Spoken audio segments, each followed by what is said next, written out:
And we're live. Hello, everyone, and welcome to a very kick-ass edition of Beyond Retro Podcast. I'm Tyler Baker, and with me, as always, is the Inner Circle, the cult leader, the mob boss himself, the Rotten Amato from Parts Unknown, Ohio. Rotten Amato, Joe Amato. That's your cue to say something. I'm here. I've never seen such creativity in an introduction in my life. You know what's weird? It's like what I was telling That didn't mean for you to Tyler. keep talking. I got to get Nathan in here next. I was like, yeah, I always forget about Nathan. I do it on Fans of Power too. That's terrible. Go ahead. All right, that's okay. And Nathan Kennedy. And Nathan Kennedy. Yeah, that's great.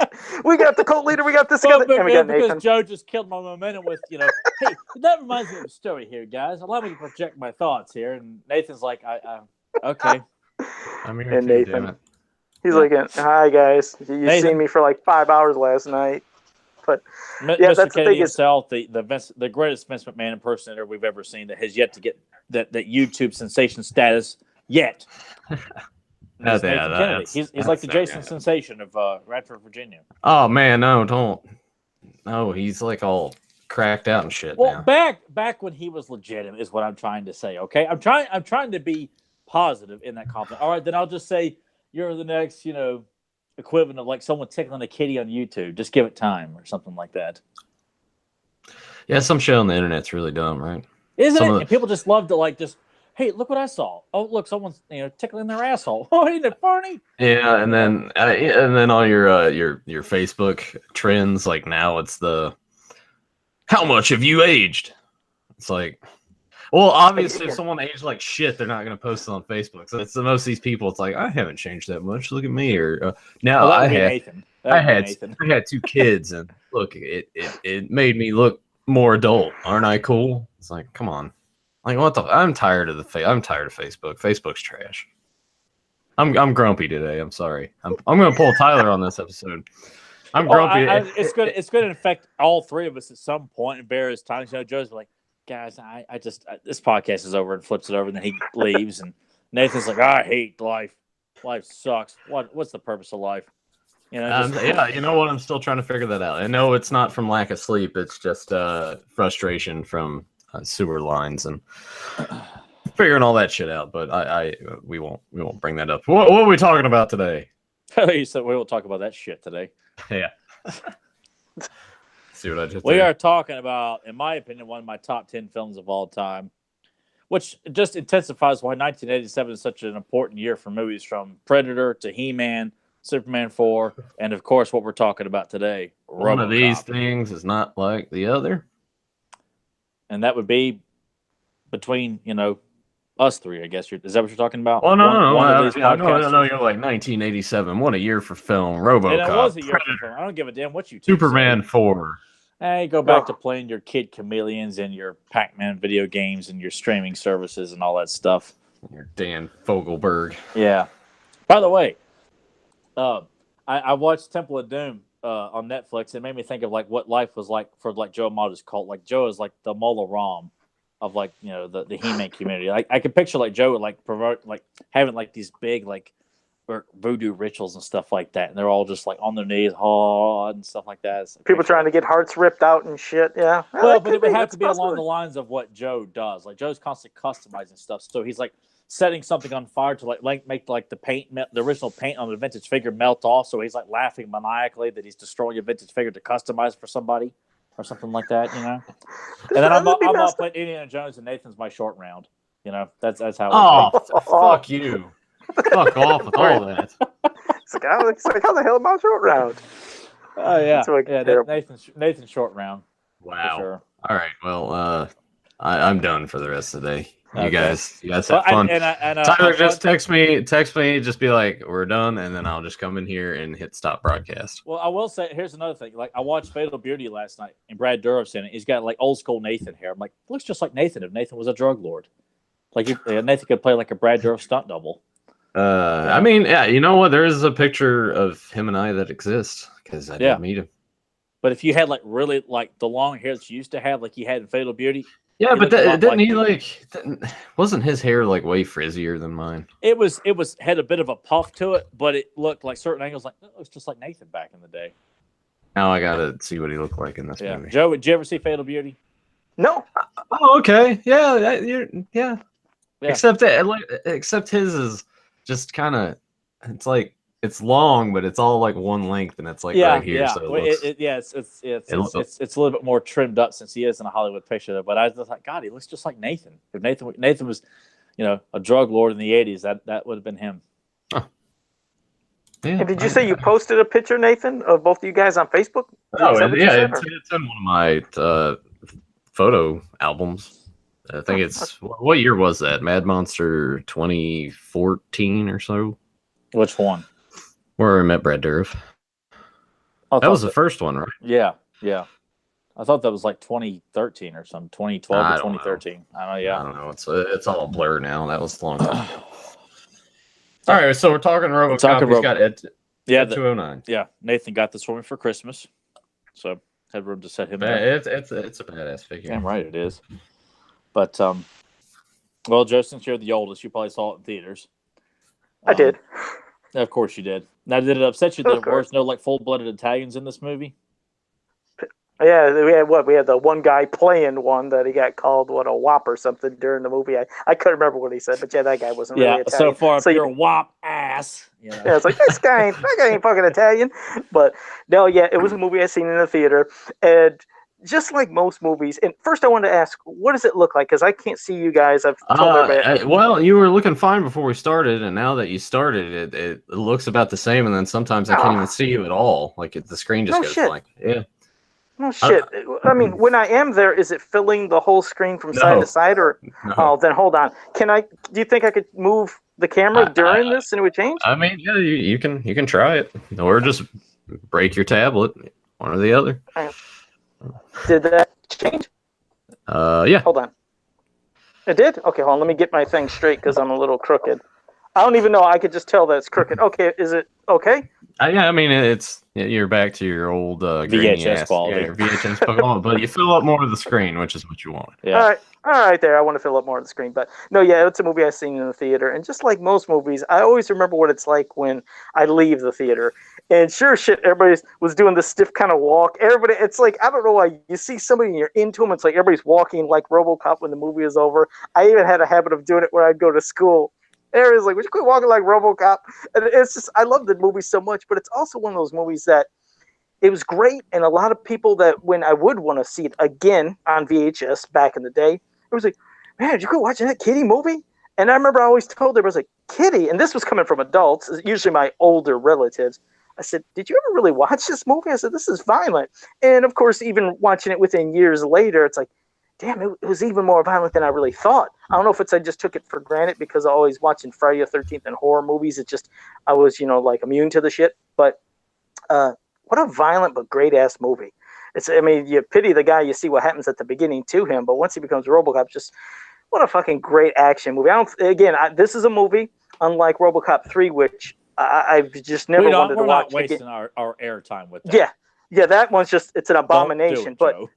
But this one, I've never heard anybody say, I didn't like watching, RoboCop. I've never heard that myself. I don't know about you two, but I've never experienced anybody that said, I didn't like RoboCop. Have you guys? Because that would be a shocker to me. I've never come across. I almost want to say, but I really can't even say for sure that if it was somebody that's like slamming, it was probably like some girl who doesn't watch like good movies, that just watch like anything with like Melissa McCarthy or some shit like that. But honestly, I really can't picture it. I don't remember, because if they didn't say they loved it, all they could say was, "Boy, that was a violent movie," and that was about it. No one has ever said, "I didn't like that movie." Not once. I mean, everybody. It's one of those films. It's like Jaws. It's like Star Wars. And a great story, just a great ass story. Yeah, the story is universally loved, and for me, it was built. I seriously think the movie kind of similar like with The Fly, which is something I'd love for us to discuss on this podcast at some point too. But it was built up as a kid as a very violent film. It was talked about by my family and my parents at times. And I remember seeing snippets somewhere, because I always remember seeing Clarence Bodiger. And that's all I could really remember about the film was the villain had glasses and he was bald. That's all I can remember. And that and Ed 209. That's it. I could not tell you anything else about it. And I watched the cartoon on Marvel Action Universe. I only had the original RoboCop figure, and it wouldn't be till 6th grade. My dad said, "Sure, if you want to watch RoboCop, go ahead and rent it." So I rented that and American Werewolf in London in the same viewing. I saw them both for the first time back to back, and I was hooked after that. And I'd seen RoboCop 2 in the 90s on Fox, so before I ever saw this one, but I still had not seen the first one because it had been just talked about. It was so violent, and I wasn't taken aback. It was just engrossed, and I appreciate just how violent it was. And that's why I really wish this is one of the films I wish I could have seen when it had been released, because I can imagine all the controversy of people who were saying, "Oh, you can't watch that because of how violent the movie was." But even by today's standards, I still say it's hard to find movies that have that level of violence, but it looks realistic. And that's why I like Paul Verhoeven's take on it. That if you're going to show someone being shot up, this is what it would look like being shot up by a giant robot killing machine like this. Like, it's not going to look, oh, it's a small like bullet hole right here. I like that, and it's a masterpiece, and nobody could argue it. I don't care who listens to this podcast if they couldn't come up with a legitimate argument that says this is a film that doesn't hold up, or it's a product of its time, or something like that. It transcends like so many other great films.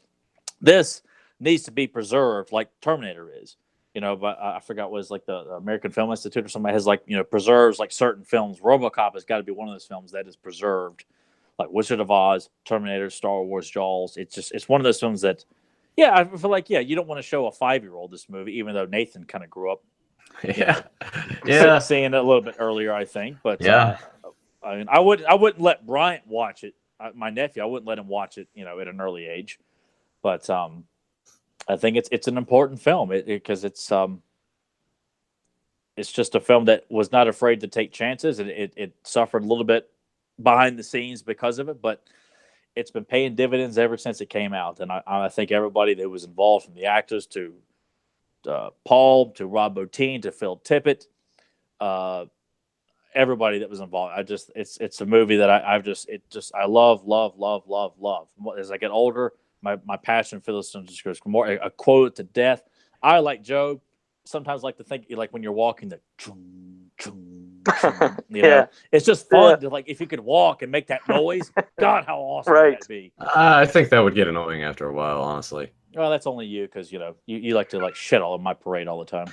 Well, I watched RoboCop. I was shit. Let's see. I think it was 4 or 5. It was definitely when HBO got a hold of it, and we had back when we had HBO, my parents would just record all the movies that came on there, and sure enough, that showed up on HBO. Recorded it, watched it, and not too much long after that, RoboCop 2 came out, and my dad's like, "Hey, I'm going to take you to the movies to see RoboCop 2." I was like, "Okay," and then that's when towards the end of the movie, the film broke. And, oh, no kidding. Yeah, and there wasn't any refunds or anything, so I didn't get to see the end of that movie until... It was right before him and Kane fought, right? At the reveal of Kane to the public. Yep. So it was, I missed the end and didn't get to see it until it came out on VHS and we rented it. But I feel like this is going to almost sort of be like the Black Dynamite episode, where we're going to be like, yeah, it was good, and we'll talk about it, and then the episode 45 minutes, like we're done, essentially, because it's so good.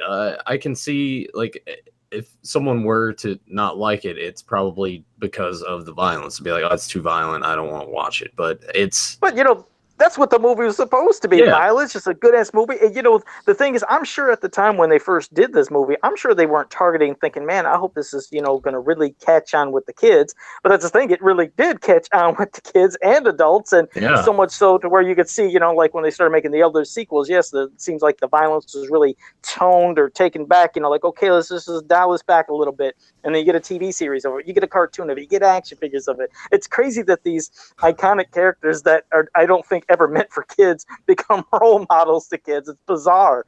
But yeah, that's like one of the most violent movies you could think. Like Tyler was saying, sometimes you'll see some movies, especially nowadays, people are getting shot. You see just like a poof, like, they're supposed to be falling back and, whatever, a little pop. But you don't even see blood. It's just whatever packs they got to make like holes, and then like the cloth or something of whatever they're wearing is flying. But this, you didn't get it from RoboCop. I mean, there is just blood and just shit everywhere. And again, the practical effects is what makes it so believable. Again, it wasn't relying on special effects for the gory parts. Like computer type of shit, fake shit. It was just the practical, nasty shit. His head getting popped, with that animatronic type of head they use too. But just gross as hell. I mean, the only time you really notice, computer effects was when they do the green screen shit, like when you see Ed 209 and a person standing there, and you can tell, yes, they're not there at the same time. But who cares? It doesn't take away from the movie. But yeah, it's just like Ed 209 himself. That was one thing that always got me, is another character, super iconic and known, obviously, in the movie. And, he had his, of course, that scene at the beginning when, the guy drops the gun and he still thinks he has the gun. He just blew him to shit. Now, Joe, I have to ask real quick. Did you watch the version you bought with the X-rated cut? I didn't realize, man, he was getting shot even more. I didn't watch it. It was unreal. I didn't know there was all that extra shooting when he was on the table. It's like, good God, they were just shooting the shit out of him. But, Ed 209 from that, and then having his fight with RoboCop, and then, of course, later RoboCop, when he comes at the end and just blows him up. And I never realized, as a kid, I always thought Ed 209 was in it a lot more, because he was so damn impactful. When you seen the presence of that sucker, it was scary. I mean, just all the sound effects it made and the movements, and when it was, like I said, when it blew that guy to shit, that was a scary ass robot. But yeah, it's funny, like I said, how your mind can play tricks on you. I used to, as a kid, think there was more until I watched it again. I was like, well, it wasn't as much as I thought, but what it was there for, it was just used perfectly. That robot, just fucking nasty. The only thing I didn't like is what we mentioned before, when he falls down the stairs and makes that baby screaming sound. I was like, I wish that wasn't in. But that makes sense though. Like, I kind of feel like it's. And I know. Did you really like it though a lot when he did it? I felt it sounded like a baby. I don't know. I mean, but there's reason behind that when you're making. I look when I'm watching movies, I look at it from a perspective of a movie making standpoint, and also from a logic standpoint. But I try to avoid logic, because if you're looking for logic in films, you got in the business watching movies. You go watch your lame ass Law and Order stuff or whatever. I don't want to find realism in movies like this. You set the rules and the world and the tone, and let's go for a ride with it. Don't try to, let's make it as realistic as current 2019 right now. I don't want to see that. So it's just like in like the first Jaws film, like there's brief moments of like Jaws popping out of the water, like this. Yeah, there's a bit of a roar sound effect, and it's done to add a little extra sound to something where there would be no sound. And with Ed 209 falling down the steps, the pigs, it's done. I believe it's done for comedic effect a little bit, but I also feel like it works within the context of the scene. It just seems I know what you're saying too. Yeah. No, I know what you mean for it. It just but I'm saying slightly.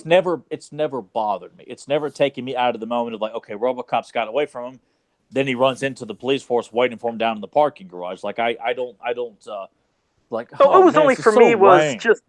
No, not in a point to where it was lame. It's just when it was like the sound effects that it was making. It's just because I seen this imposing juggernaut of a thing, and I just hated the sounds. Like, it's like they're making him like he's a little baby, like sissy. Like you said, I understand what they're doing to make sound. It sounds like a pig sound, but it almost you could.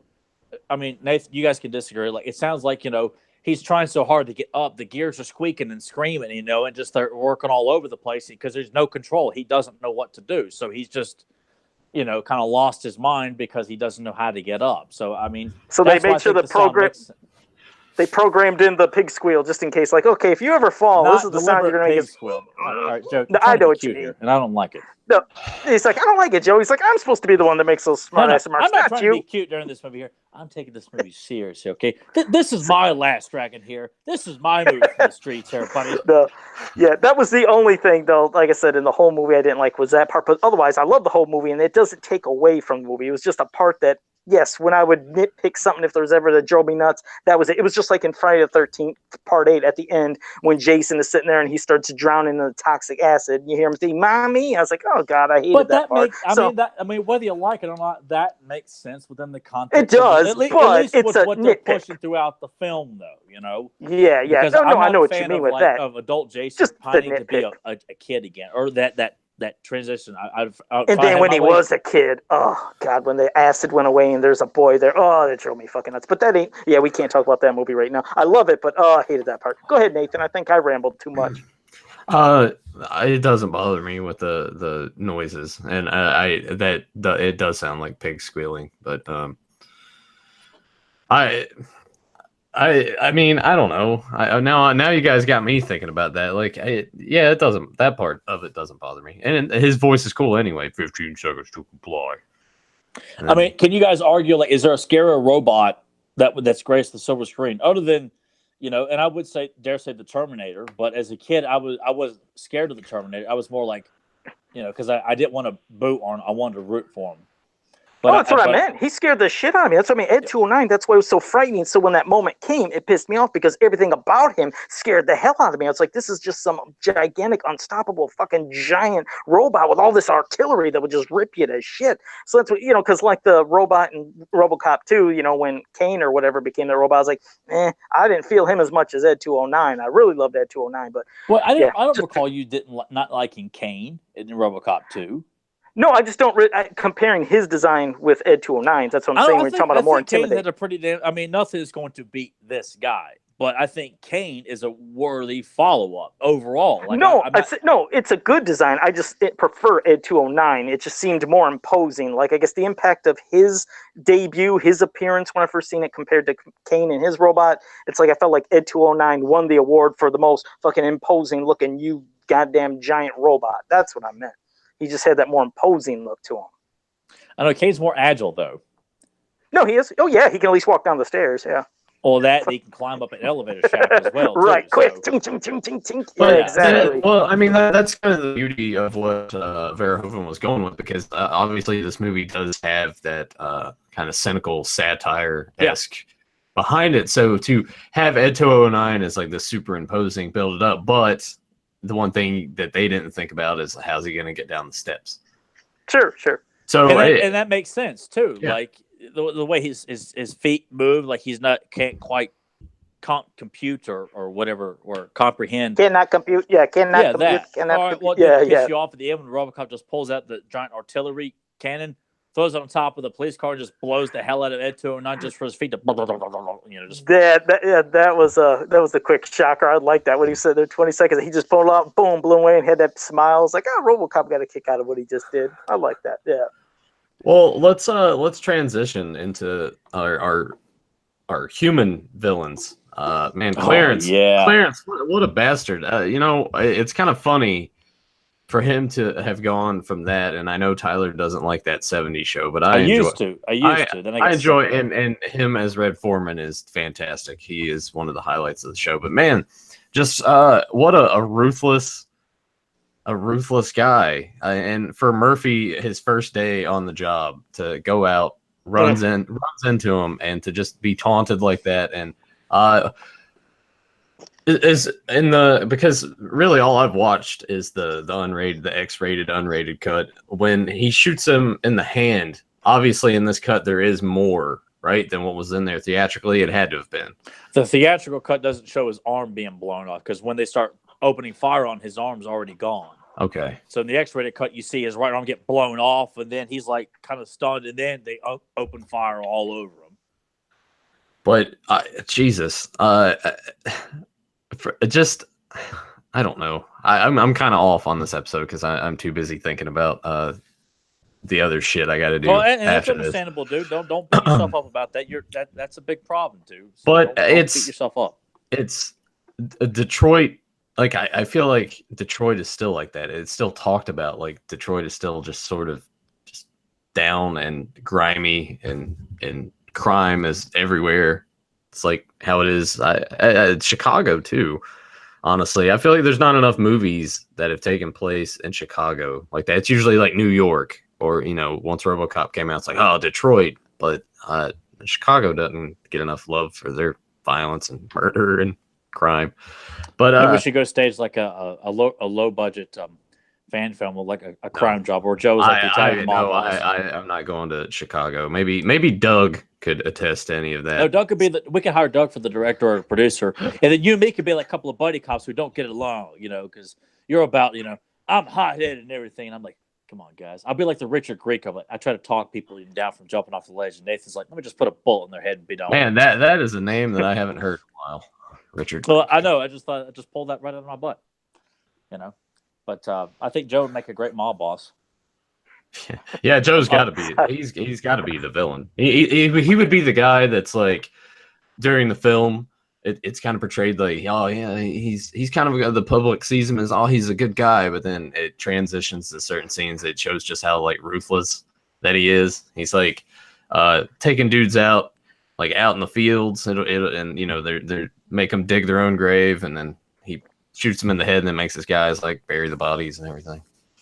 I can see. Trying to say that I'm like somebody that acts nice, but I'm really an ass, and probably takes them out. Is that what you're saying? You're like Wilson Fisk. You're like you present yourself as like this, very nice, philanthropist out in public, but behind the scenes, you're strangling guys with your bare hands. You're taking vintage toys and just destroying them in front of the collectors who own them. Just say, I'm going to customize this. I'm going to just paint it black. What do you think about that? I remember doing that, choking somebody. I actually did choke somebody really badly. I'm sure it was like the last McNugget or something like that. Well, before Joe gets into that story, I'm surprised Tyler didn't get onto this when I'm saying about the Chicago stuff, because JSP just said there's 2 Schwarzenegger movies that take place in Chicago: Red Heat and Raw Deal.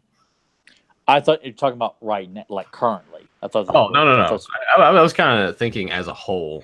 I felt like Chicago didn't get enough love, and like who is there anyways in the chat room? Because like I said, I can't see nothing. I don't have my computer, so I didn't even know what was going on. Well, we kind of had to wait for a minute. I guess the notifications for the arcade was just like people were probably just, oh yeah, him again. But we got Giannis, Grim 2, and JSP. But there are a couple other handfuls of people that are just lurking around. So pop in the chat, say hello. All right, Joe, tell us your story about the time that you choked somebody. Just to let you know, nobody was drastically hurt, but it was my mom who had to keep screaming my name to actually get me to stop this person that was choking. Because you know how they say sometimes you see red when you lose your shit, when you really lose it. I was gone, and all I remember was when I was choking this person, it's like I wasn't even focused, and I really felt like I was seeing red, and I kept hearing a muffled sound, and eventually heard my ma saying something, and I finally stopped it. Oh, isn't that terrible? And not that I want to say something, but you're talking about choking somebody, and it was like, God, it made me have a memory of the one time I choked somebody. It was not fun. So that's all. But it was good. The person did nothing bad happen. So I don't want you guys thinking I'm insane or nothing. We passed that boat a long time ago, Joe. I wish I could see your faces. I can't see nothing. I hate this, that I can't see what's going on looking at you guys. I don't even know what you're doing or if you're making faces at me or nothing. I can't see nothing. I've just every time that you've talked, I've just put a middle finger up.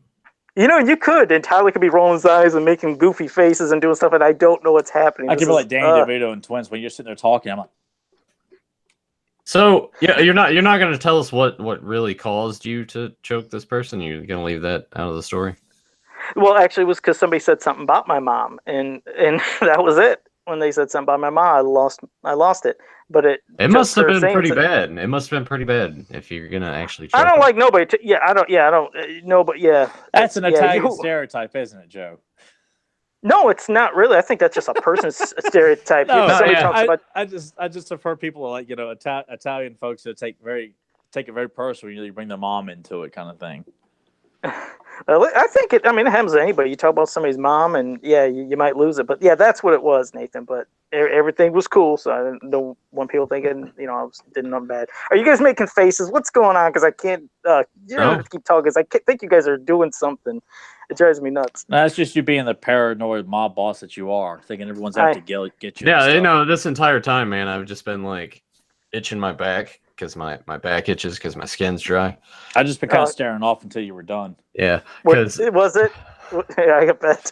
Yeah, no. And quickly, I wanted to say one thing. Nathan was saying that I played 6 hours straight of that bowling yesterday. That's Oh not my the God. case. It was off and on between I would sculpt, paint, eat, and I would just try this game a couple times of this bowling he did, and I was just obsessed on trying to get 300. Then I eventually got it, but I was not playing for 6 hours straight like a lunatic. I was tired the last time I did it, but that's all I want to say. he called me, I think, on Facebook Messenger for video chatting. What was it? 3 times, 4 times?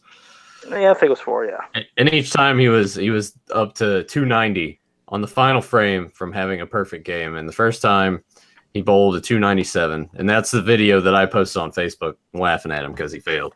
He called me again, and he's like, "I'm nervous. My hands are shaking. I'm sweating." I'm like, "All right, well, just do it, man." And knocked them all down but one. So he got 299, and that was funny. Then he called me again. Did it again, 299. We all had a good laugh.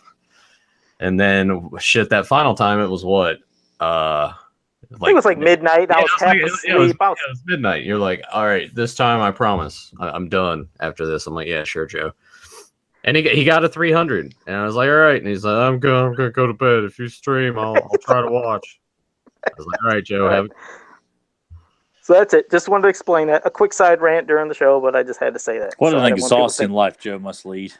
Thank you. No, I just didn't want people thinking I was actually playing for 6 hours straight. Well, you can, the way you boast about how good you are at games. It's a wonder that you take time to even do the podcast from all the video game playing you must do. I am so. I imagine Joe just like is like dressed like the Monopoly guy when he's like going to arcades back in the 80s and 90s. Like he's got his top hat and his cane, twirling my cane, acting like I'm twirling. 50,000 on Double Dragon, preposterous. Just. That was bad. And see, Tyler, that's what I told Nathan. I said that's why I'm glad I don't play games like I used to, because I would take things personally. It's not like Nathan said, "Okay, Joe, I challenge you to beat."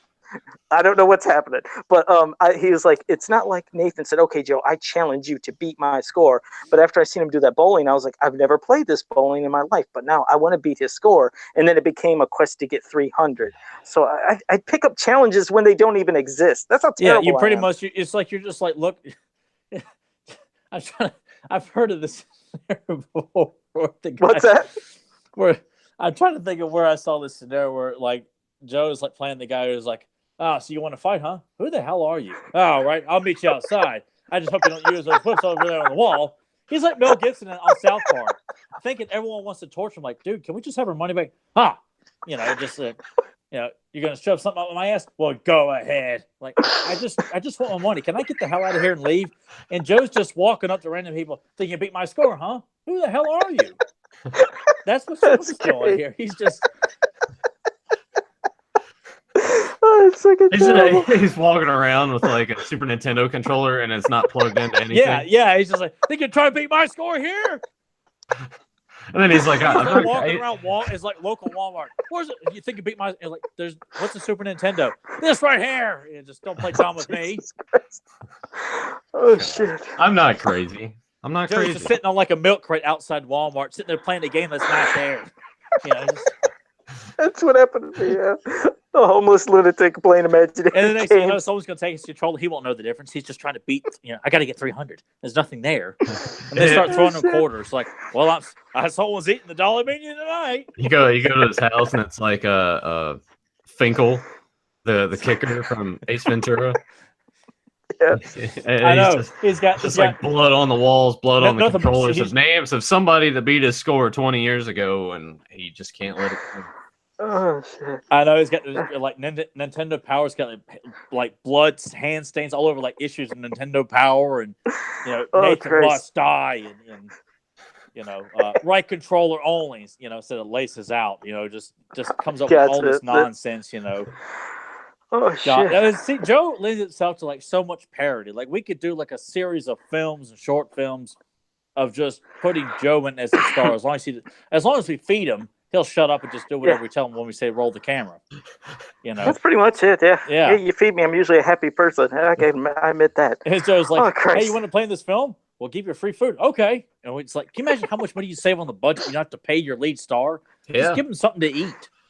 I had that. I've had people in the family, they've offered to cook me some food to come over. Sometimes I won't come over. Hey, you haven't been over in a while. It's like, well, I've been real busy. Shit. Hey, my God. They bribe you with food. It's like, hey, I haven't seen you about 10 years. I'm making steak. Joe, it's your favorite.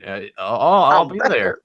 Joe really is the guy who Joe. You probably were the guy who invented the site "will work for food," and then other people just It took it could and be. ran off with it back in the '90s. And, Oh shit! Yeah, I'll be honest. I no, had, no. I- It could be the thing where, like, when Forrest Gump, he's doing his cross country run. yeah, And wipes like, his yeah, face. he goes through the middle of the country, he goes through parts unknown, and there's Joe just hanging out with that sign. He's like, oh, or like Forrest Gump gives him the idea to do it. yeah.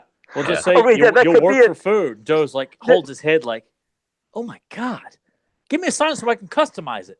And then the legend is born. oh shit! Oh god! Oh, we have to get back to RoboCop now. Thank you for that. Good. It was a good side rant laugh. Go ahead. Oh, But yeah, Kurtwood Smith is Clarence Boddicker. Can you picture anybody who's more frightening with glasses on? Yeah, and he's not like a big guy at all. No, but he's a it's scary just guy. it's just the eyes and then the voice. His voice, and Ugh. just that they allow him, and that's I give Paul Verhoeven. I mean, everybody gets credit for this film, but I just and that's it's a prime example of what a villain should be. There is no, gray area. There's no like logic behind what Clarence Boddicker does or his gang. They're just a complete menace, like through and through.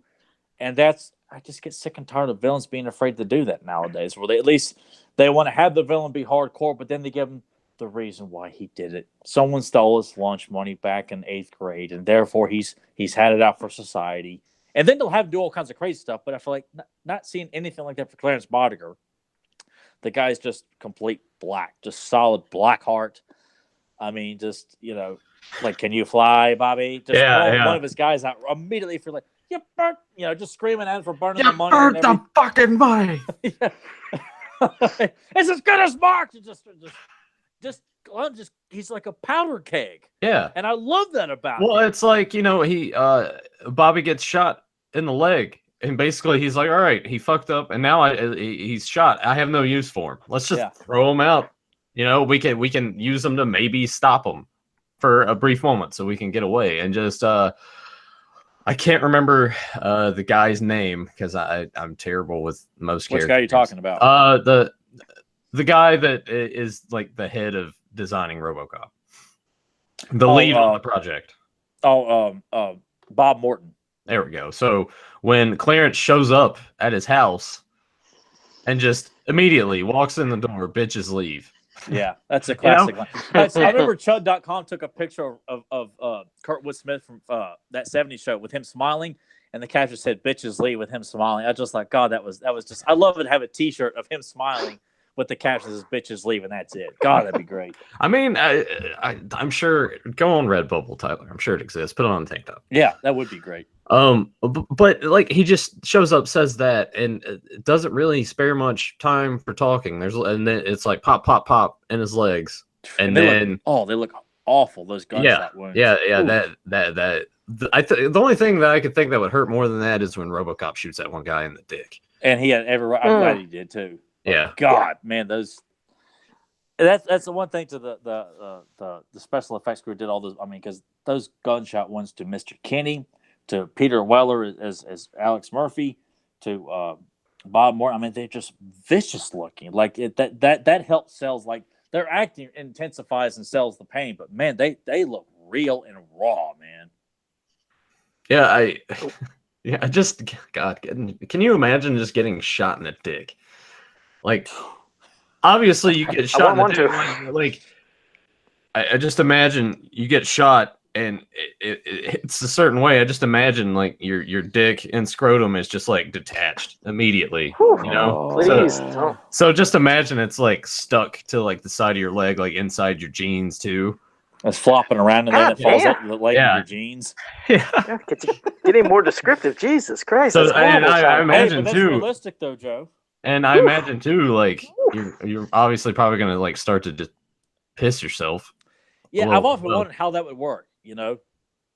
If it's removed like that, does it just does your piss just come out the big open bloody hole? Well, I don't know. I imagine because the parts are there to kind of like stop it and hold it in place. But I would say that some of it would. It would have. Joe, to. You're a customizer. What can you tell us? This is fucking terrible. I just hear it, and I kept thinking about Lorena Bobbitt chopping off. Man. Chopping off dick. And then he shows up on Raw and saves Val Venus from getting his dick cut off by Kaientai. Didn't he do like porn too, John Bob? Yeah. He did porn, God. which that would be just kind of odd, because I've never seen it, but I imagine that a lot of this is focusing on his dick. Yeah. And could you imagine how quick that must have been done? Could you even imagine you're in dead sleep and just somebody, what the fuck? I mean, he might have been sleeping naked, right? Or she would have had to have done something to get, like drug him or something. Jesus, I don't know. Oh, I do remember. I hate Conan O'Brien, but they did a skit years ago of his co-host was playing a skit of where he was the guy who got hit in the head by when Lorena threw the dick out the window. He's playing the guy that got smacked in the head by it, and the police are interviewing about, so where did you get hit in the head? He's like, well, it was like right here, and just describing like someone got knocked in the head. Did he have like a bruise or anything? No, he just had this like concerned look on his face, trying to describe to the police, about being hit in the head by a severed dick. Well, it's like what did she do? If he had clothes on and he wasn't drugged or anything, did she just go in there, like pull his boxers down, like yeah? Hey, well, think of it this way: like when I saw me and Nathan saw "I Spit on Your Grave." Oh and yeah, I goes in the bathtub and she just snips it right off. You're like, gee, good God, man! It's just the guy. I don't remember the guy being drugged or anything, but she. No. She was. I think she was seductively gonna go give him like a hand job, and then you just see the blood start to fill up, and he like, God, I mean that was. Joe, have you seen "I Spit on Your Grave"? No. Really? That's kind of surprising. I figured, stuff. Yeah, like that horror genre. Like, oh, dude, it's honestly, it's fucked up, but I enjoy that movie. I enjoy it more watching it because Joe Bob Briggs has commentary on the DVD, and that's a blast to watch that movie with his commentary because he's very. How old is it? Oh man, it's an '80s, so early '80s film. Oh, I just don't remember it. They remade it too. I haven't. Yeah, I didn't want to watch see the remake. I've only watched it once because I'm like, you know what? I don't need to see that movie again. Actually, Tyler, you are wrong because I was thinking. I was like, late '70s. Yeah, it's 78. I'm honestly genuinely surprised, Joe, that you have not seen that movie. Yeah. Yeah, I don't know how. I just never did. That's like check it out if you can. Like it's brutal. Okay. It's basically bunch of guys like rape this chick who she's kind of like out in a remote cabin. She's like working on. She's like a writer or something. Yeah. She's working on a book. And they find her and rape her and leave her for dead, and then she comes back for revenge. All four of them. Yeah, no, so it's cool, but it just go into it. It is brutal. The subject of rape and all that stuff. It's sometimes it's kind of tough to watch in parts. Now that's something I will admit. I don't take kindly to like watching rape scenes. Like I don't. Because I get pissed off when I hear about rape cases and things like that, and I just it's very unsettling. I know, but I don't denounce films for putting it because it's something that happens. That's why I can appreciate realism in films. If you're going to have a rape scene, make it a rape scene. It doesn't mean I have to enjoy it, because a rape scene shouldn't be enjoyed. It's supposed to make you uncomfortable. So, yeah, thank goodness RoboCop stopped that, because that was what was interesting in that alley is, these people don't know who the hell or what a RoboCop is, and when he came out and showed up and had that gun, I think even one of the bad guys was talking to the other guys like, man, he's going to shoot her. Like, they thought that RoboCop was going to shoot her, and, of course, you see the crosshairs, and he shoots right through her dress, and bam, like he said, shot the guy in the dick, but he stopped that moment, and then remember she came out and was trying to, like, hug him. He was like, madam, what did he say? Something about, I'll contact a rape shock. I will notify a rape crisis center. Yeah, that was it. So there you go. So he prevented that. But yeah, I like that, man. It's every time when he showed up something different, the one guy, fuck me, when he kept shooting RoboCop over and over and over and did nothing, and he just blasted him right into that, display of all those drinks and shit that all he's those, like, those Miller Lite cans, Where's the safe? We don't have a safe, and kicks over all those cans. I want to blow her brains out. I love how he picks up an Iron Man comic and puts it on the counter before he robs the place too. Oh, did he? I didn't notice that. I know that's kind of like a fun little nod, because of I believe Iron Man was kind of a slight inspiration, so to speak, and just kind of a common thread between RoboCop and Iron Man anyway. But yeah, it's just a fun little gag. among the never I'd noticed. buy that for $1, which it sounds like a show Joe would probably watch a lot. The ironic thing is Joe bought the movie for a fucking $1. How about that? See, it's like it was. That is. I bet that's probably what Joe thought. I'd buy that for $1. Yeah, yes. And that's why, that's why when I did that post, that's what I had in my head. And I said, yes, I bought this for $1. And everybody started popping that gif up. I buy that for $1 because I was like, who'd have thought they told the future with that movie? 700 reactions, 83 shares, It had 78 a comments. Now, that was what was bizarre to me. Now, I can understand when I'm posting something where there's a lot of good discussion back and forth, but I was like, how the hell did this get like almost 400 likes? It's just a picture of the RoboCop on Because Blu-ray. it's you, That's it. Joe. It's you. But it was cool. Pisses But me like, off, you know. Like, you need to promote the podcast. I do it. And even when I tag Joe in it, no one gives a shit. You know, but Joe posts the same picture of him as the whitest Italian boy you've ever seen with the Modular mask on for the umpteenth time. And they were like, I've never seen this before. Wow, man. And I'm like, Joe could take a picture of an apple brownie and a lump of shit next together. And I Joe, that's your next test. If you can pull that off. Because I know people who listen to this will just do it just to spite me. But just say, Joe, I mean, like, where I just don't understand the genius that you have preserved in that skull of yours. How did you come up with a rotten apple and a lump of dog shit next to each other? How did you do it? I think actually, I think it'd be funnier if he took like a melted Debbie snack and a lump of dog shit and just be like, Debbie snack or dog shit. And what to eat today? Decisions, and see how people are like, wow. I would have to go for a little Debbie snack, you know, and then everyone has to give their 2 cents on. But yeah, it's like, well, you know what? There's a lot of nutrients in dog shit. It's good for you, actually. Oh, Jesus Christ. And then the people that come in and start correcting the other people like, well, no, technically, you know, if you eat your dog shit, you know, it has a lot of like proteins that are not found in human shit, you know, because all the intellects got to come out and correct each other over a picture. Joe's like, and Joe's just sitting there holding it like a white fluffy cat, you know, not saying anything. Excellent. You know, just he's like, you know, essentially Dr. Evil. It's so funny though, like how much this makes Tyler mad. It doesn't make any sense, and yet we can't. It's and I don't know. As many people turn out for something is so meaningless as a picture of a little Debbie cake and a piece of, you know, a nice, you know, fossilized dog turd that Joe will just take a picture and just post it, and you just. Joe's on a podcast. He's talking. He's interacting with people.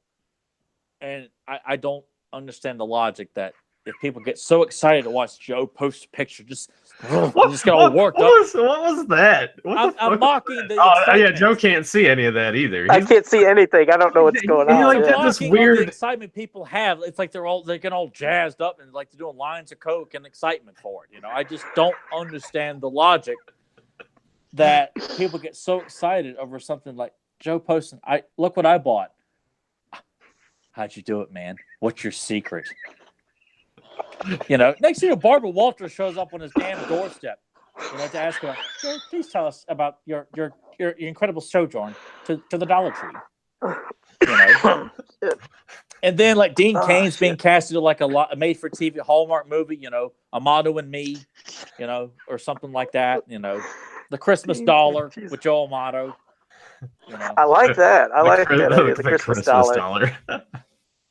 How far can you stretch a buck? Yeah, there you go. I like that. Yeah, and then like the lesson learned is, you know, you could buy a lot for $1, people. You know, if you put your heart into it or something like that. You know, and then the camera pans down to a lump of dog shit and oh Christ! Written and directed and starring. Who would have saw that coming? Oh shit! All right, RoboCop, man. Hey, RoboCop. Yeah. What I also like, Tyler. Let's talk about more RoboCop. I like the fake news and the fake commercials that they had in the movie. The games like Nukem and you know what? The whole guy with I'd buy that for $1. I'm gonna be honest, and here's where my memory comes in fuzzy. What was he advertising? What was the promotion with that? No, it's a TV show. It's a TV show, and and there was a name to it, and because you bring it up now, I cannot remember the name of the actual show because it has a name too, but it's a popular sitcom that everyone's watching in this universe. Oh, I didn't even know it. See, that used to always just confuse me because, it'd pop up, he'd say something in between all the commercials and the news stuff. I assumed it was a commercial. Oh, I never knew it was an actual TV show they were watching. That's just like the popular, like the commercial, like the 2000 SUX and Nukem and all that stuff. 8.2 miles per gallon. Yeah. Is that what it was, really? Yeah. Yeah, it's like 8 miles to the gallon. Yeah. The 6,000 sucks there. SUX. Yeah, you're right. Yeah. Yeah. Didn't that one guy Joe came up with one too? Remember, he drove up with one. Isn't that when Clarence and blew his up? Yep, that's when he pulled out the big. That's the first time we see that, like that big, huge ass 50 cal gun. Military arm. Just it's kind of funny. Like, I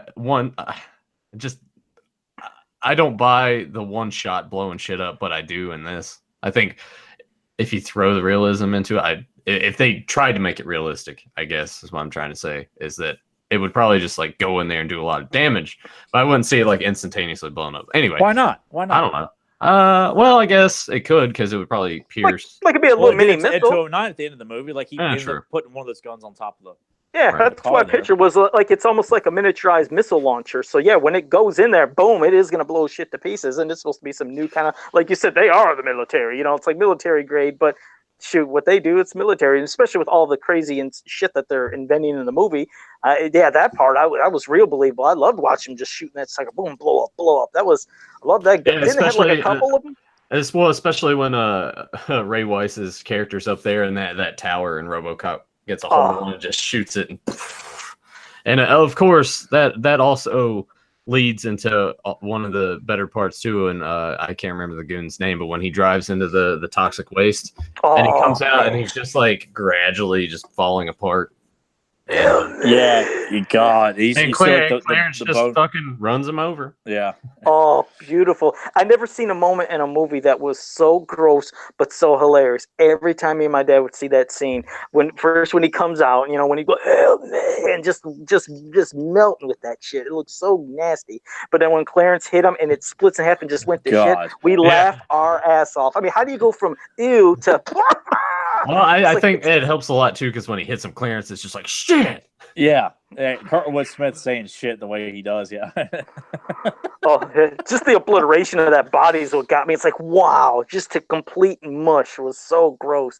God, nothing. Why can't they do shit like that no more? Why is everything nowadays? I was every time that we do these films, at some point when I'm watching it, I turn to Emily. I'm like, why don't they do this anymore? Why don't they come up with these new ideas that are just kind of out there and they're fun and they're creative and there's thought put into it and the practical effect work?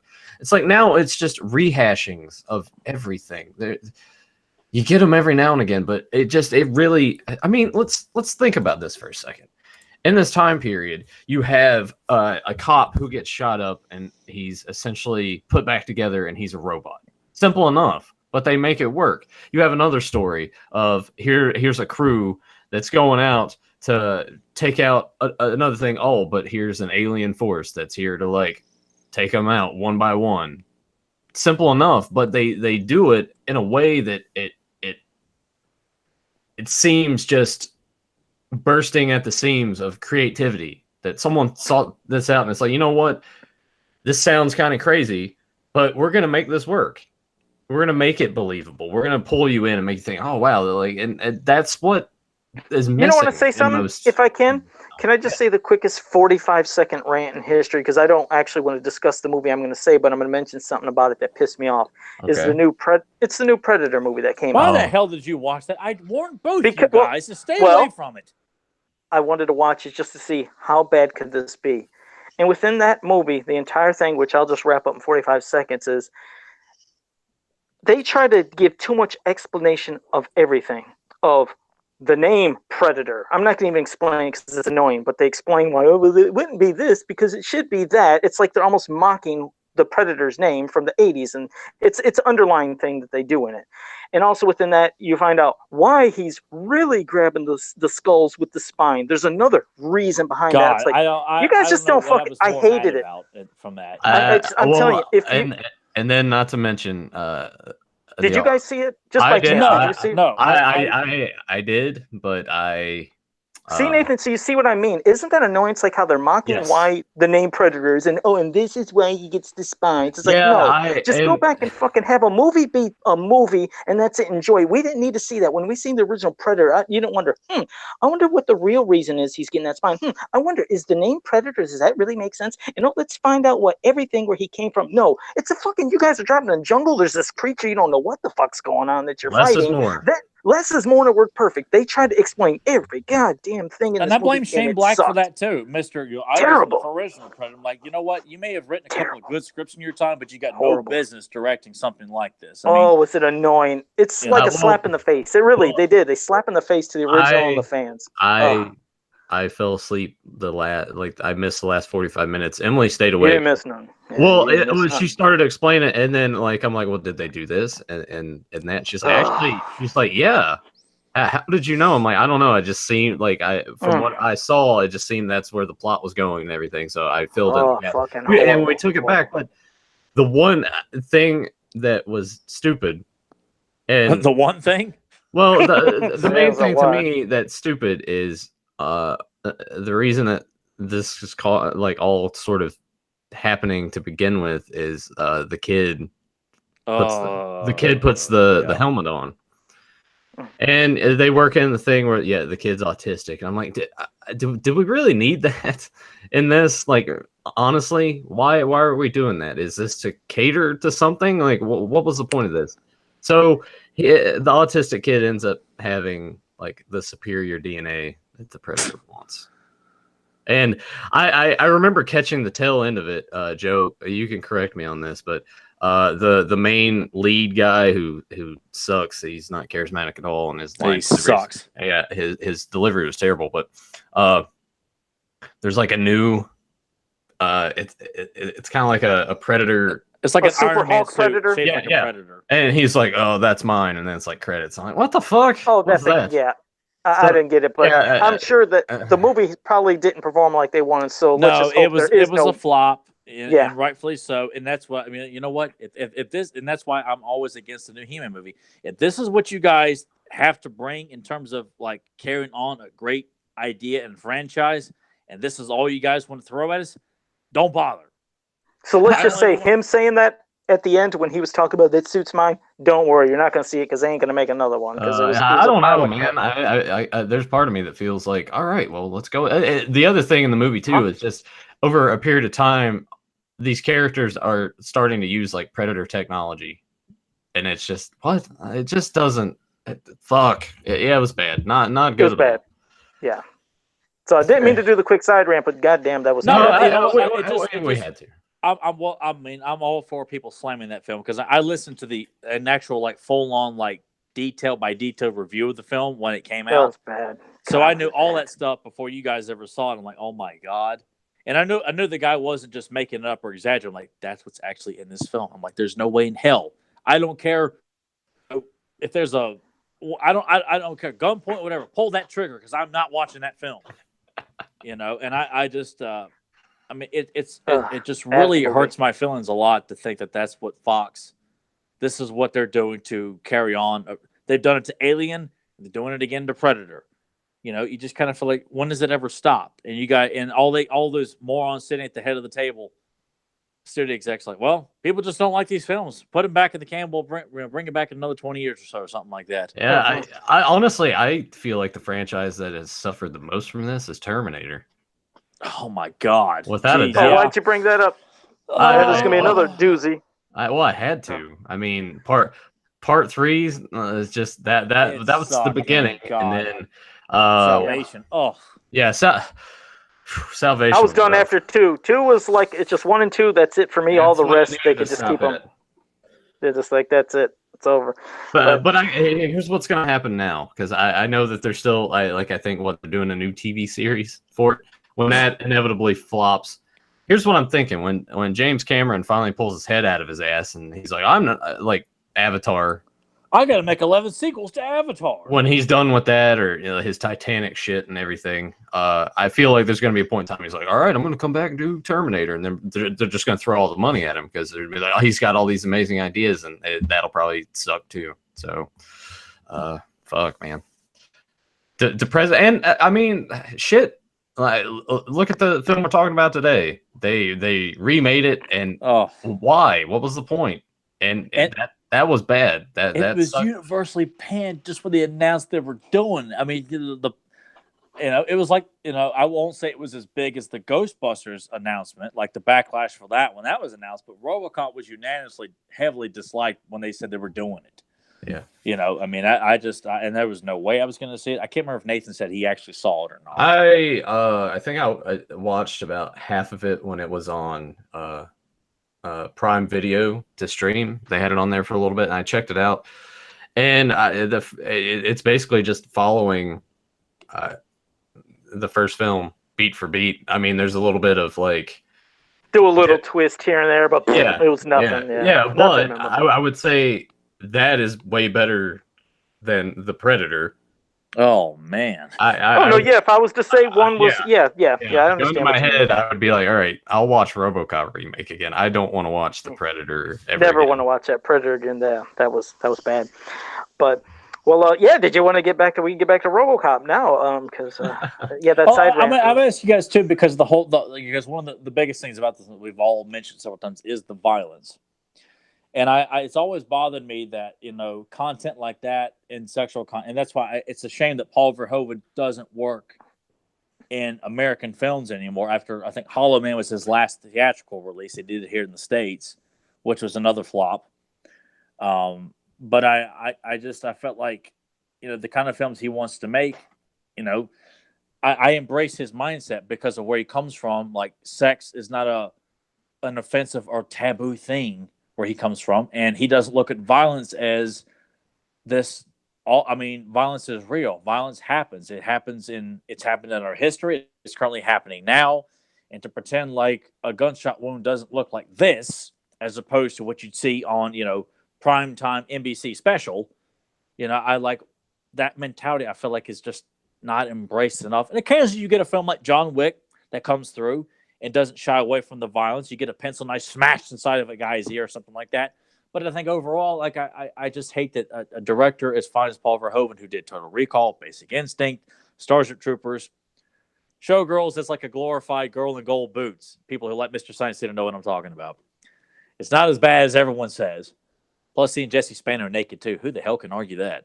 Yeah, but I don't want to see what's his face. Kyle MacLachlan's ass. Yeah, I don't want to see Kyle MacLachlan's ass. That was. Nathan telling me that story too. It was just like it was just like. It's like she's in the pool and she's naked and hard dingers are starting to happen, but then it pans to that shot where she's like in the pool and you see her from a distance, and then there's Kyle. What's his name again? Kyle MacLachlan's ass. Yeah, Kyle MacLachlan's pasty white ass just right there in frame, and I'm like, no, hey man, I don't want to see that. When Nathan described it to me, he's like, oh yeah. Oh no. It was just you had to have been there when Nathan, because Nathan was like he was in the moment of reliving, seeing Kyle's ass. Well, I mean, across the screen. I mean, you're getting into it, and as a healthy, thriving teenager, enraged, like bursting through puberty, I'm watching that film for purposes that I want to do some stuff. He was endorsing, a lot of Lubriderm CQ back then. Yeah, I want to play with myself a little bit, and then he just comes out and just says, "I'm trying to go along with masquerading this one-headed gesture here." Masturbation's a thing. Everybody does it. I would Quit think. Playing with your dinghy. Yeah, you'll go blind. You'll get hair on your palms. But yeah, I'm getting into it. And I'm like, yeah, that's gonna be good. And then his ass walks into frame, and it's just like, no, I've lost it. I don't know what to say. What the hell has happened to this podcast? Yeah, whatever. We got to talk about it. Because it's What's about Directive 4? How about we talk about?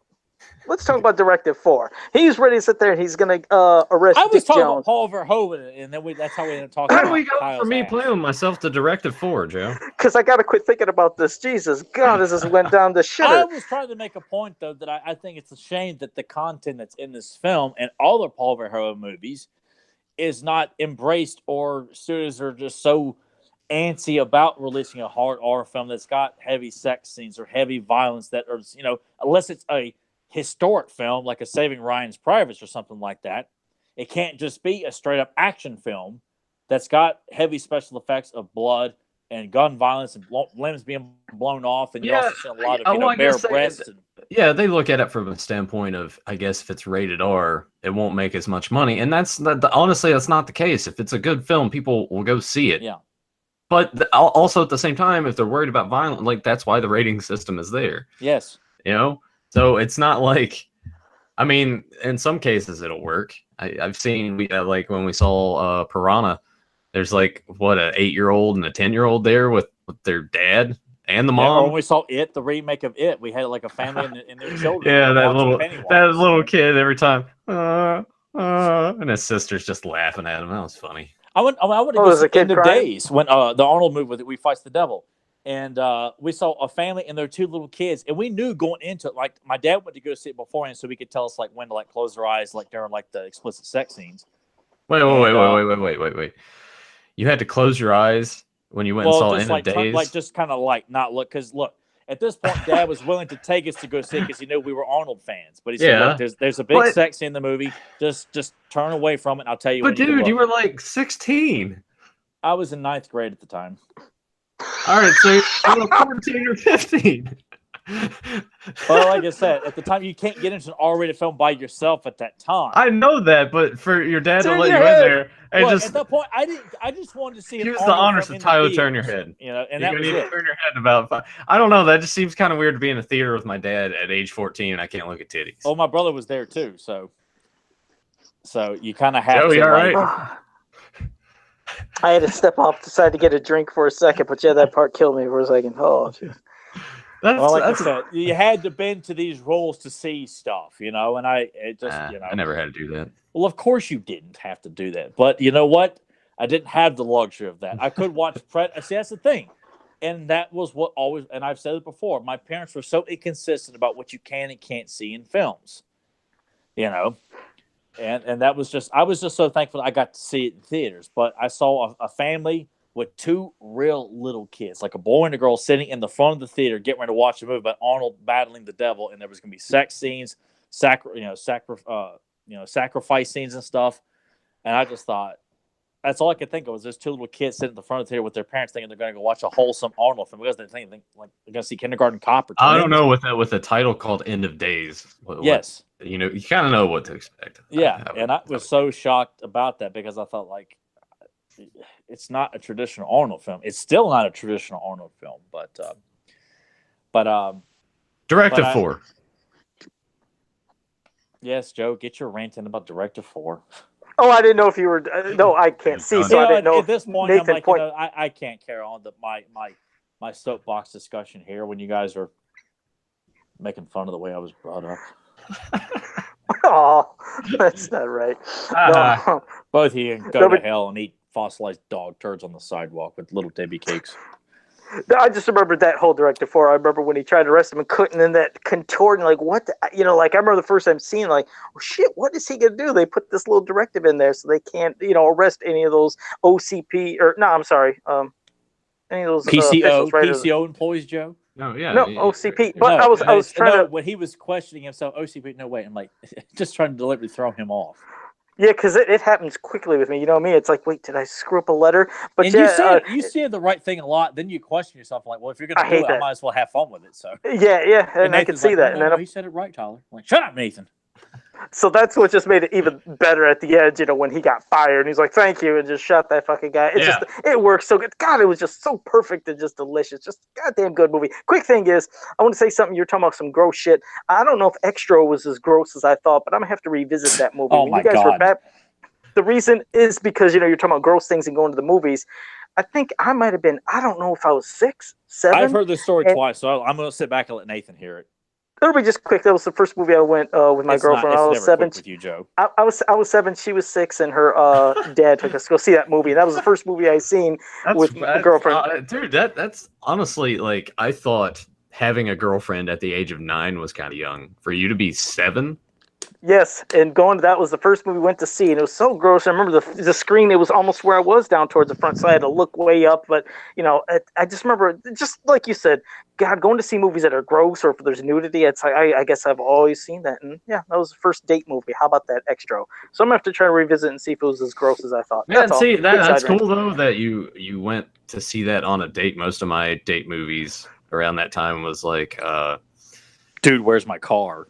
Yeah, Dude, Where's My Car? Free Willy 2. Did you have to endure Titanic with any of your girlfriends? Any of that? No, that was all on VHS when that. Yeah, my little brother dragged me to go see Titanic. Oh God, I'm glad I've never seen that movie. I can proudly say I've never seen it, never will. Keep it like that. Good. Yep, never seen it. Don't want to. It's like this movie, just the previous, like that has no appeal for me, so I don't care. So, yeah. Something about Mary. That was another date movie. Ugh. That was a good movie. I liked that. Yeah, I didn't care for it. It had like Keith David. I liked it. Other than that, I just thought it was so. When that movie came out, like you couldn't get away from like everyone was like jerking themselves off about how funny this movie is. And when I finally saw, I'm like, this movie isn't funny at all. Why is everyone so excited about this? Because man, jizz is hair gel. Just, all right. That has to be a t-shirt. When you guys are talking about t-shirts, that could be one Tyler, like having that face up in the air, making that goofy smile, going hardy hor underneath, because he's always like it's a knee slapper. Well, get on it, Joe. You're the one with the t-shirt show. Yeah, you got all those ideas. What the hell are you doing, sitting around playing bowling for 6 hours? Yeah, I wish I knew how to draw. That's one thing I can't do. What about too all well. those things you like take pictures of Lizard Man? Like, I had to. That's what I mean. I had to do this. I had to do that. Like, you know how to do it. You're just not motivated enough. Is it because you're not being paid? Well, out of my head directly, it's like I can't draw. But if I look at images, I can like draw and do different poses of things. So you can steal other people's artwork and pass it off as your own. Simply brilliant. No, not really like that. I mean, I can, if I see an image, I can then draw myself and slightly do different poses. But if I was just to draw out of my head, I suck. I just can't draw out of my head. So that Lizard Man, as you know, Lizard Man has never been in the I have the power pose. So I had to completely draw Lizard Man by looking at He-Man and Lizard Man, and I created that. So I was proud of that. Sorry, another side rant. Go back to the movie. But the point is, we have all these, of course, we can't really promote the podcast and merchandise when the person who does it is just, I got a bad memory. I'm going to promote it. I promise. I'll be promoting this one. Bad memory. Later today, I'll promote it. I promise. Oh, we know your memory's there. The memory says, I don't give a shit. It's a selective memory. Oh, shit. Well, Nathan, how did you want to wrap it up, or any final thoughts before we do wrap it up and give our ratings? Because I already know what we're going to give it. RoboCop, simply put, Tyler said it best. One of my favorite films of all time. It's a classic. It needs to be preserved, as Tyler said, if it's not already. Awesome villains. A little bit of a twist. It's like, it turns out he's a bad guy. He's got Clarence under his thumb. That was a nice touch. And that doesn't feel forced. It feels like, yeah. And at the end, when he gets fired, Directive 4 no longer applies to him.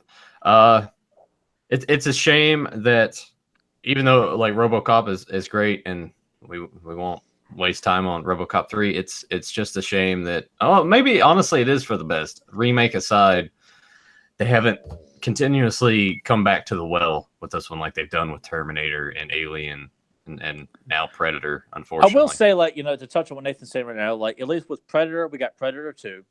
With Aliens, we got Aliens, and some people don't like Alien 3. I love Alien 3. We got Terminator 2 to Terminator. So these franchises in RoboCop, we got RoboCop 2.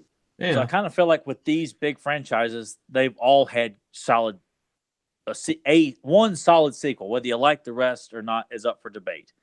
Because Alien 3, I love to death. I get why people don't like it. But I would argue that it's a great film. But Terminator 3 sucks. RoboCop 3 sucks.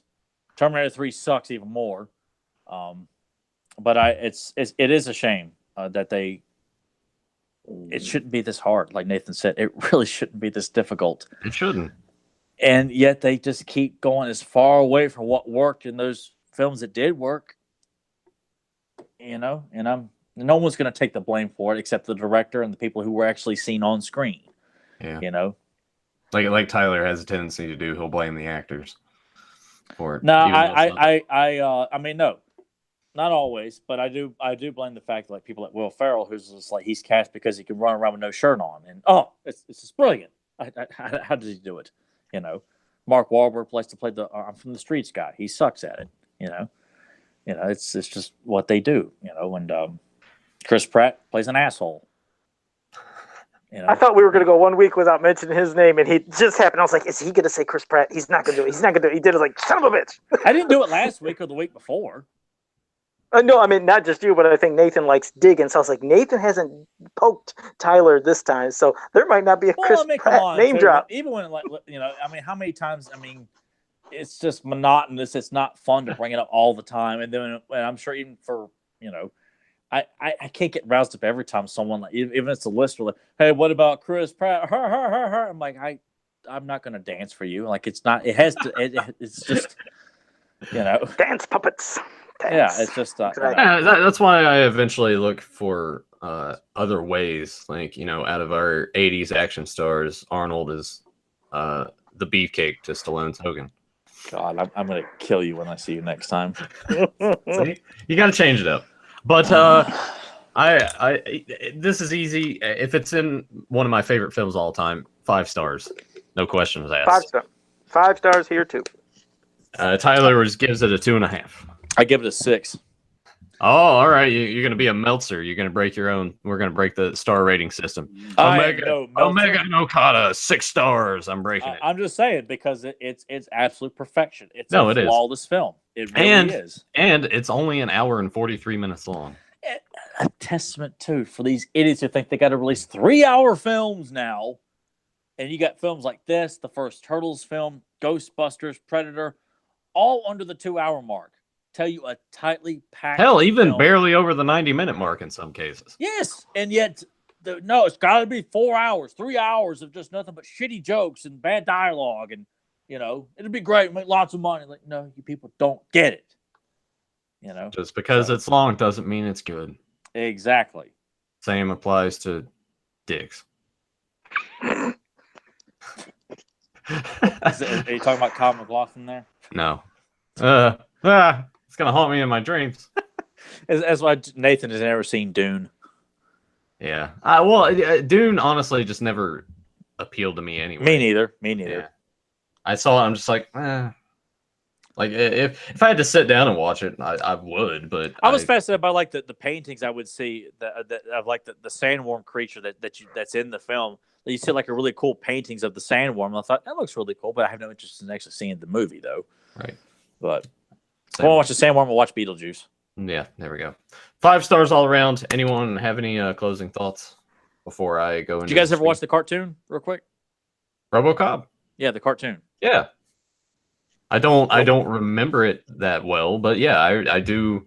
We'll have to do that on Capes and Commentaries, dude. Yeah, that'd be cool. And as far as the action figures, I had the RoboCop with like the cat firing, like the basic looking RoboCop that looks like the movie. Yeah, that's the one I had too. Yeah, and I had the police vehicle. Yeah. And I had one of the villains. Like he had spiked. I want to say it was spiked blonde hair. Yeah, Chainsaw. I think that was Chainsaw. And his motorcycle. Yeah. He was that game's called The Vandal, which is featured in the first episode of the cartoon. Which the cartoon does. I mean, Ed 209's in it. Dr. McNamara looks more like Clarence Bodiger, but they have reference to Clarence Bodiger in the opening sequence of the show and everything too. So it's we'll do that for Capes and Commentaries. Yeah. Joe, did you do recollection, or were you picking up chicks and stealing their stuff in the bathroom at the time? Yeah, basically. No, I never seen the cartoon. The only thing of RoboCops that I had merchandise-wise was RoboCop 3 for Nintendo, which... what about the first RoboCop? You had RoboCop 3, but not the first one? I know it sounds bizarre, but I think RoboCop 3, I got it somewhere like super cheap, and it's a very quick game. It's not like a complete stinker. It doesn't suck. It's too damn quick. And I mean that for anybody. I'm not doing Joe's so good. No, it's too quick. You could have that game done in less than probably 16 minutes. And then I got RoboCop versus Terminator on Genesis, which is just bloody and gory and just an awesome game. But superior to the Super Nintendo version, by far. Yeah. Oh yeah, it is. I mean, it plays much better. I mean, it's so much. We're talking about blood, loving the blood. It's a lot of blood compared to nothing. And the Super Nintendo one just played really funky, looked funky, and just eh. But yeah, I just had those 2 games, so I never seen the cartoon. I never had any of the toys. But yeah, that was it. That's my only merchandise for anything RoboCop related, or 2 games. I still got them too. I still have them both. Dynamite. Dynamite. Well, Dynamite. And I remember the arcade game. Yeah, playing I've never the seen that at Laundromat. Pizza Hut. The actual like from the first movie. Yeah. That was awesome to play. Oh Yeah. man, so The cool. Data It was hard East. as hell. Yeah, from Data East. Or Data East, if you know, Data Data. East. It all Tomato. Yeah, Amato. Yeah, I heard that in school all the time. Tomato, Oh, tomato, man. tomato, nonstop. Like, here we go. That and Joe, and no wonder Joe, hides his face and right. He doesn't. No want wonder people Joe was going around choking people. Yeah. Yeah, my name it's easy to rhyme with so much shit. So, but yeah, so no, I had no final thoughts. But when you do remind everybody about that ringing the bell, tell them what the benefits is if we can get up to 100 subscribers, especially when they subscribe. What will you get in the mail if we get up to 100 subscribers? Tell them what they'll get there. Man. You'll get a personalized 8x10 of Joe Amato eating a burrito. Signed by me. It's black and white off a cheap printer too, so it won't be the highest quality, but Yeah, and it might have some lines in it because the ink's yeah. the ink's about gone. Yeah.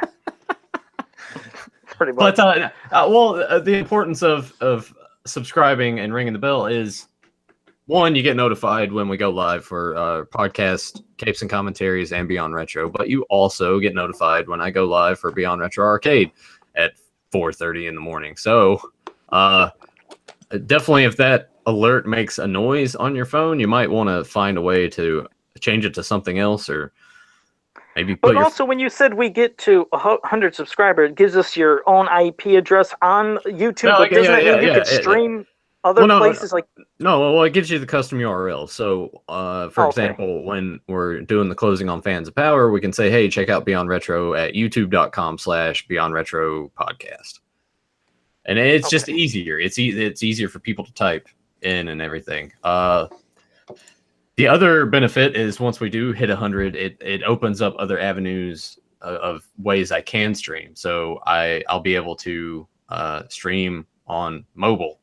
Like I can have my phone. I believe there's some weird things I need to look into, but it definitely, once we hit that, it sort of so a lot more benefits of streaming and other places do a lot stuff. more. Yeah, it'll open up opportunities to like try some new things out. And Yeah, so that's why he really does encourage you to really hit the subscribe button. Or if you have friends that have just watched us or new to it, make sure they hit subscribe because it just opens up the doors to a lot more things. 9 away. We are at 91 right now, so we just 9 from 100. So you guys Tyler can live stream if we're right. You and Tyler can live stream if like you go to some of those Mad Monsters or conventions and stuff. I think we can start like doing something. Well, or if we come out of a really bad movie, yeah. Yeah, see, Yeah. exactly. You going in, your thoughts of it, and then your looks coming out when you come out of the damn movie because you can't stream during the movie, but that could be some. I don't know. In interesting this day and age, reactions. it looks like it's encouraged to stream live during the movie now. Yeah. We gotta, yeah. But we get to that point, it'll open up new things, and we'll try some new stuff for the channel. So if you guys are coming across this and you are not subscribed, hit that button, ring that bell. That way you get notified. Check out all the links down below.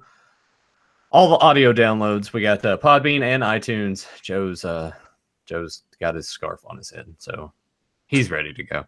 I also want to encourage you guys that are joining us from Podbean. You guys that download us on there and have us on iTunes, hop on over to the YouTube channel. Give that subscribe so we can get to 100 and bring you guys some different content. Check out Fans of Power, the He-Man and the Master Universe podcast, hosted by Joe Amato, Tyler Baker, and myself. There you go. I'm including myself officially in that.